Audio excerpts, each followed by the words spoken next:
Islamophobia, I thought targeted primarily non-Muslims to make them hate Islam or to make them have a negative opinion of Islam.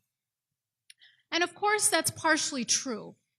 But what I recently realized is that the primary target of the Islamophobia industry, and yes, it is an industry, are you and me. The primary target of the Islamophobia industry are you and me and our young people and our minds and our hearts. Making us doubt, making us hate ourselves is the primary objective of this industry. And I will give you a very simple way. If you don't believe me, I'm going to give you a very simple example.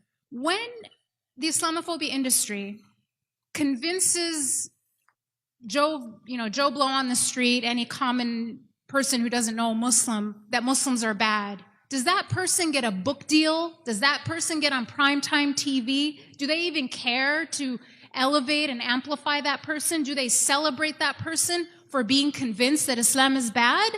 The answer is no. They don't even care. But when they get a Muslim to hold those views, to leave Islam, to speak about Islam in Islamophobic terms, is that person amplified? Is that person celebrated? Is that person getting a book deal? The answer is of course. So yes, that is their primary target, and that is the crown on their head when they get a Muslim to buy into it.